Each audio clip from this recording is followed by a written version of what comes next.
देवदेव श्री जगन्नाथ से अनंत शक्तिर आधार अखंड ब्रह्म शक्तिर प्रतीक तांकु रास्ता घाट केउं जगह खोजिबाकु पड़े ना प्रति मनुष्यर ब्रह्मर रंध्रे रंध्रे से विद्यमान से लोड़ी बसंतिनी 56 कोटी भंडार से लोड़ी बसंती श्रद्धा टिके सोहाग टिके स्नेह टिके समग्र विश्व ब्रह्मांडर कर्ता कर्ता भाग्य विधाता जेतबले आमे असरंती रास्ता चालू चालू झुंटी पड़ू से ही परम पिता हाथ धरी आमको रास्ता कढ़ाई नियंती से रास्ता कढ़ाइबा बेले सेठारे थाए तांकर निर्मल भल पाइबार मुहूर्त गुड़िक से भल पाइबार मुहूर्त गुड़ाक किछि श्रद्धालु जो माने कि तांकर रंध्रे रंध्रे अनुभव करछंती तांकर अपार महात्म्य तांकरी मुखरू किछि भक्ति रसामृत आमे सुनिबा। जय जगन्नाथ। मु डॉक्टर सुकांती त्रिपाठी आशा प्रदीप संवादपत्रर YouTube AP news Odia channel निमित्त मोर स्वागत ज्ञापन करुछि। जय जगन्नाथ। प्रभु जगन्नाथंकर अनुभूति किछि कहियाकु चाहूछि। जगतर नाथ जगन्नाथ समस्तंकर मन कथा अंतर कथा जानि पारंती। तांको डोरी न लागिले कौनसी व्यक्ति चेष्टा कले मध्य केबे हेले श्रीक्षेत्र जाई श्रीमंदिर रे प्रभु जगन्नाथंक दर्शन केबे हेले करि परिबो नाही। ए विश्वास हमर रहिछि रहिथिला एवं रहिबो मध्य। पुरी रे प्रत्येक वर्ष जगन्नाथंकर रथ यात्रा हुए, पहंडी हुए, बाहुड़ा हुए, प्रभुंकर विभिन्न वेश हुए। से भितरु मु नीलाद्रि विजयर अनुभूति कहूछि। 2006 मसीहा सेतेबेले एते भिड़ न थाए। आमर अति निजर सिंगारी भाईना जे कि आमको प्रत्येक मंदिरर फंक्शन रे आमको नेकी पहुँचाई थांदी एवं प्रभुंकर अपार करुणारू आमे जगन्नाथंकर बेश प्रभुति देखि थाउ। तेणु बाहुड़ा बेलू जेतेबेले आम मनस्तक जीवाई ठाकुर 3 रथरे थांती सेतेबेले आमको से भाईना नहीं पहुँचेले रथ भितरे बसईदेले।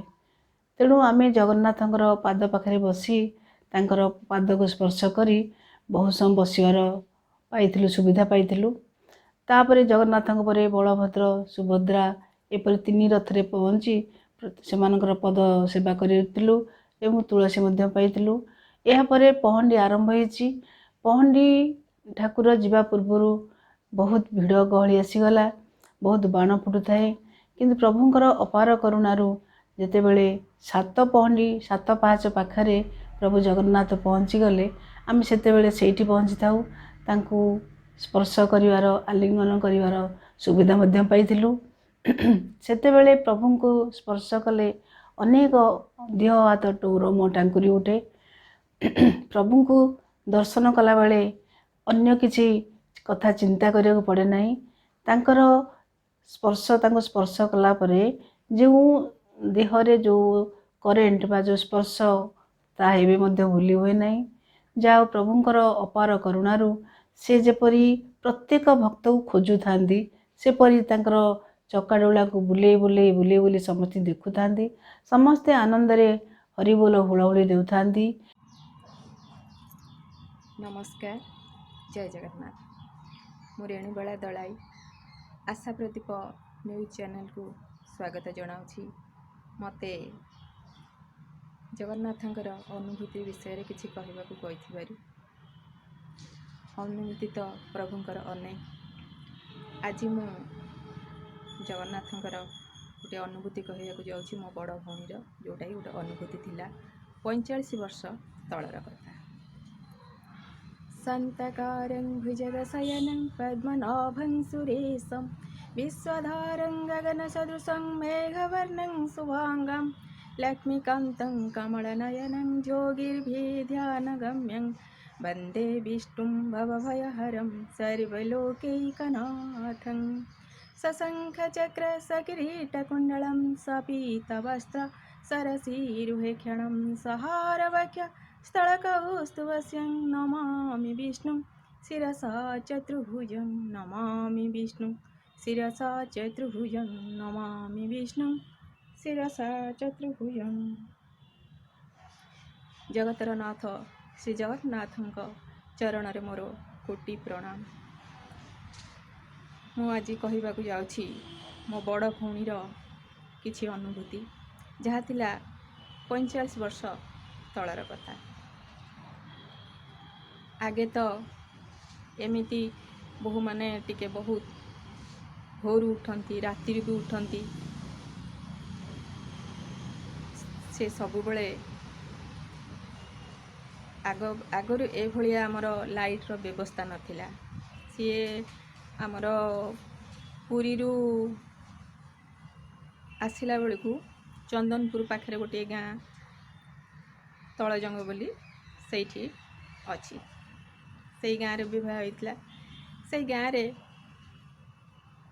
ପ୍ରାୟ ରାତିରୁ, ସେଇ ଗାଁ ନୁହଁ ସବୁ ଗାଁ ସେତେବେଳେ ବୋହୂମାନେ ଭୋରୁ ଉଠନ୍ତି, ରାତି 3ଟା 4ଟାରୁ ଉଠନ୍ତି, ଗାଧାନ୍ତି। ସମସ୍ତେ ଘରୁ ଉଠିବା ପୂର୍ବରୁ ଗାଧେଇ ପାଧେଇ ବୋହୂମାନେ ଆସିଥାନ୍ତି। ଘରର ବାସି କାମ ସାରିକି ଘର ଦ୍ୱାର ଓଳେଇବା, ବାସନ ମାଜିବା ସବୁ କାମ ସାରି ଆସିଥାନ୍ତି। ଏମିତି ଗୋଟେ ଦିନ ସେ ଶୋଇଛି, ତା ନିଦ ଭାଙ୍ଗିଗଲା। ସେ ଉଠି ପଡ଼ିଛି, ଘର ଦ୍ୱାର ଓଳେଇ ଓଳେଇ ବାହାରକୁ ଯାଇଛି, ବାହାରେ ବାସନ ସବୁ ମାଜିଛି। ଏଇ ସମୟରେ କ'ଣ ହେଇଛି ନା, ଜହ୍ନଟେ ଆଢ଼ୁଆଳ ହେଇଥିଲା, ଟିକେ ବାଦଲ ଭୋର ଭଳିଆ ଲାଗୁଥିଲା। ଯେତେବେଳେ ଜହ୍ନଟି ଆଢ଼ୁଆଳ ବାଦଲ ଘୁଞ୍ଚି ଯାଇଛି, ସେତେବେଳେ ଜଣାପଡ଼ିଛି ପୁରା ଜହ୍ନର ଆଲୁଅ ତଳେ ପଡ଼ିଛି, ଗଛପତ୍ରର ଛାଇ ପଡ଼ିଛି। କାହାରି ସୋର ଶବ୍ଦ ନାହିଁ, ସାହି ପଡ଼ିଶାର କି ଆଉ କେଉଁ ବୋହୂ ଉଠୁନାହାନ୍ତି, କାହାରି ଘର ଦ୍ୱାର ଓଳିବାର ଶବ୍ଦ ବି ଶୁଭୁନାହିଁ। ତାକୁ ବହୁତ ଜୋରେ ଡର ଲାଗିଛି। ଆଉ ଯେହେତୁ ବାରିପଟକୁ ଯାଇଛି, ବାରିପଟ ଦ୍ୱାର ଆଉଜେଇ ଦେଇଛି। ସେତେବେଳେ କୁଣ୍ଡରେ ସବୁ ପାଣି ରଖାଯାଇଥାଏ, ବୋହୂମାନେ ଗାଧେଇବେ ବାରିପଟ ବୋଲି। ଯେତେବେଳେ ତାକୁ ଏତେ ଜୋରେ ଡର ଲାଗିଛି, ଦେଖୁଛି ସେ କାହାର କେଉଁ ପଟେ କେହି ବି ନାହାନ୍ତି, ବାରିପଟେ ପୁରା ନିସ୍ତବ୍ଧ। ଆଉ ଟିକେ ଦୂରକୁ ପୁରା ଗଛ ଗୁଡ଼ିକ ବିରାଟ ବିରାଟ କଦଳୀ ଗଛ, ଜଙ୍ଗଲ ଭଳିଆ ଗଛ, ତାପରେ ବିଲ, ତାପରେ ବହୁତ ଡର ମାଡ଼ୁଛି। ଡାହାଣ ପଟେ ସବୁ ଯେଉଁ ଘର ରହିଛି, ସେତେବେଳେ ସେ ଘର ଗୁଡ଼ିକର ସମସ୍ତଙ୍କ ଦୁଆର ବନ୍ଦ, କେଉଁ ପଟେ କେହି ବି ନାହାନ୍ତି। ବିରାଟ ଗଛ, ନଡ଼ିଆ ଗଛ, କଦଳୀ ଗଛ, ବିଭିନ୍ନ ପ୍ରକାର ଗଛ। ଯେତେ ବହୁତ ଜୋରେ ଡର ଲାଗିଛି, ସିଏ ସେତେବେଳେ ଭଗବାନଙ୍କୁ ଡାକ ପକାଇଛି, ପ୍ରଭୁ ମୁଁ କ'ଣ କରିବି? ମୋତେ ଏତେ ଜୋରେ ଡର ଲାଗୁଛି ଯେ ମୋତେ ଯେମିତି ଏଇଠି ମୁଁ ପଡ଼ିଯିବି, ଆଉ ଘରକୁ ଯାଇପାରିବିନି। ଆଉ କ'ଣ କରିବି? କିନ୍ତୁ ମୋତେ ଯଦି ଏମିତି ଗୋଟେ ବଳଦଟେ ଆସନ୍ତା, ମୋତେ ଟିକେ ସାହସ ଲାଗନ୍ତା। କିନ୍ତୁ ସେ ବଳଦଟା ଯଦି ମାନେ ବାରିପଟୁ ଆସିବ, ମୋତେ ଆହୁରି ଡର ଲାଗିବ। କାଳେ ଭୂତ ପ୍ରେତ କିଏ ପଳେଇ ଆସିବ, ମୋତେ ବହୁତ ଡର ଲାଗିବ, ମୁଁ ପଡ଼ିଯିବି। ଯଦି ଘର ପଟୁ ପଘା ଛିଣ୍ଡେଇକି କାହା ଘର ପଟୁ ଟିକେ ଆସନ୍ତା, ମୋତେ ଟିକେ ସାହସ ଲାଗନ୍ତା, ଦମ୍ଭ ଲାଗନ୍ତା। ହେ ପ୍ରଭୁ, ଆଉ ତା ବେକରେ ଯଦି ପଘା ଲାଗିଥିବ, ମୁଁ ଜାଣିବି କାହା ଘରୁ ସେ ବଳଦଟା ମାନେ ବାହାରିକି ଆସିଛି ବୋଲି। ଆଉ ଯଦି ଖାଲିରେ ସେମିତି ଆସିବ, ଏମିତି ତ ମୋତେ ଡର ଲାଗିବ, କାଳେ ଭୂତ ପ୍ରେତ କିଏ ଆସିଥିବେ କେଉଁ ରୂପରେ। ଆଉ ସେତେବେଳେ ତ ଏମିତି ଲାଇଟ୍ ଆଲୁଅ ନଥିଲା ବା କାନ୍ଥ ଘଣ୍ଟା ନଥିଲା।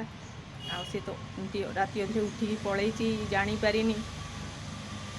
ଆଉ କିନ୍ତୁ ଯେହେତୁ ନ ଗାଧେଇଲା, ଆଉ ଘରକୁ ବି ଆସିପାରିବନି, ତେଣୁ ସିଏ ସେଇଠି ରହିକି ଠାକୁରଙ୍କୁ କେବଳ ଡାକ ପକାଇଛି, ପ୍ରଭୁ ତୁମେ ଆସ, ମୋତେ ହିଁ ତୁମେ କେହି ଗୋଟେ ବଳଦ ରୂପରେ ଆସନ୍ତୁ, ମୋତେ ଟିକେ ସାହସ ଲାଗିବ। ଏଇ ସମୟରେ ସିଏ ଦେଖୁଛି ଜଣଙ୍କର ଘର ଭିତର ପଟୁ ଗୋଟେ ବଳଦଟେ ଚରିକି ଆସିଲା। ଆସିକିରି ସିଏ ତାରି ପାଖ ଦେଇକି ସେ ବାରିଆଡ଼ିକି ଯାଉଛି, ପୁଣି ଆସୁଛି, ଚରୁଛି, ଘାସ ଚରୁଛି।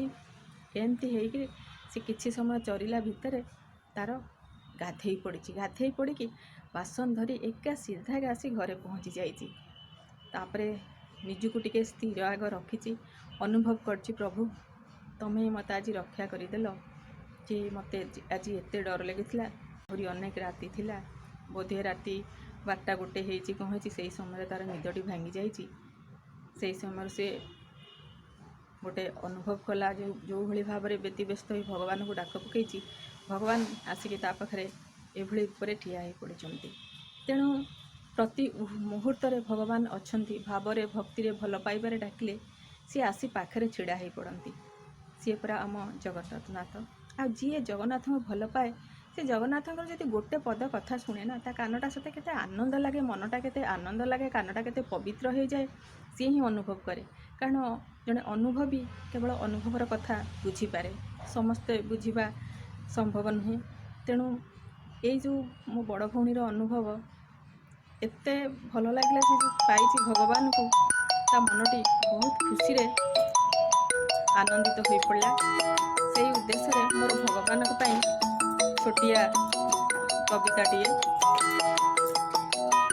କେମିତି କହିବି ପ୍ରଭୁ କେଉଁ ରୂପେ ଅଛ, କେମିତି କହିବି ପ୍ରଭୁ କେଉଁ ରୂପେ ଅଛ, ଯିଏ ଯେମିତି ଡାକିଛି ସେପରି ଯାଇଛ, ଯିଏ ଯେମିତି ଡାକିଛି ସେପରି ଯାଇଛ।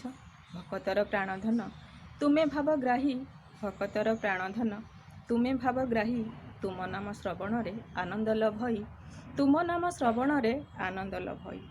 ଶ୍ରୀକ୍ଷେତ୍ରର ପତି ତୁମେ ଜଗତ ଈଶ୍ୱର, ଶ୍ରୀକ୍ଷେତ୍ରର ପତି ତୁମେ ଜଗତ ଈଶ୍ୱର, ତୁମ ନାମ ଜପୁଥିଲେ ଆନନ୍ଦ ଅପାର, ତୁମ ନାମ ଜପୁଥିଲେ ଆନନ୍ଦ ଅପାର। ତୁମେ ପାଶେ ଅଛ ସଦା ଭକ୍ତମନ ଜାଣି, ତୁମେ ପାଶେ ଅଛ ସଦା ଭକ୍ତମନ ଜାଣି, ଭାବରେ ଡାକିଲେ ତୁମେ ଉଭା ହୁଅ ପୁଣି, ଭାବରେ ଡାକିଲେ ତୁମେ ଉଭା ହୁଅ ପୁଣି। ଜଗତର ନାଥ ତୁମେ ଜଗତ ଈଶ୍ୱର, ଜଗତର ନାଥ ତୁମେ ଜଗତ ଈଶ୍ୱର, ତବ ପାଦେ ମଥାନତ କୋଟିଏ ଜୁହାର, ତବ ପାଦେ ମଥାନତ କୋଟିଏ ଜୁହାର। ଜଗନ୍ନାଥଙ୍କୁ ଯିଏ ଭଲ ପାଏ ନା, ତାଙ୍କ ବିଷୟରେ ପଦୁଟିଏ ଶୁଣିଦେଲେ ସତରେ କେତେ ଆନନ୍ଦ ଲାଗେ। ଆଉ ଯଦି ଆପଣମାନେ ଶୁଣୁଥିବେ ଆପଣଙ୍କୁ ନିଶ୍ଚୟ ଭଲ ଲାଗୁଥିବ। ଭଗବାନଙ୍କୁ ଭକ୍ତ ତ ସବୁବେଳେ ଭଗବାନର ଅଧୀନ, ଭଗବାନଙ୍କୁ ହିଁ ସବୁବେଳେ ସ୍ମରଣ କରୁଥାଏ, ଡାକୁଥାଏ, ଭଜନ କରୁଥାଏ, ଆଉ ତାଙ୍କର ଗୁଣ କୀର୍ତ୍ତନ ଗାନ କରୁଥାଏ।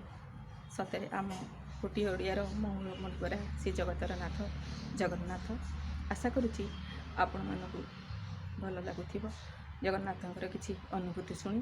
ଆଉ ଆଶା ପ୍ରଦୀପ ଚ୍ୟାନେଲକୁ ମଧ୍ୟ ଧନ୍ୟବାଦ ଜଣାଉଛି, ମୋତେ ଏହିପରି ସୁଯୋଗଟିଏ ଦେଇଥିବାରୁ, ଜଗନ୍ନାଥଙ୍କ ପାଇଁ କିଛି କହିବାର ସୁଯୋଗଟିଏ ଦେଇଥିବାରୁ। ଧନ୍ୟବାଦ, ନମସ୍କାର, ଜୟ ଜଗନ୍ନାଥ।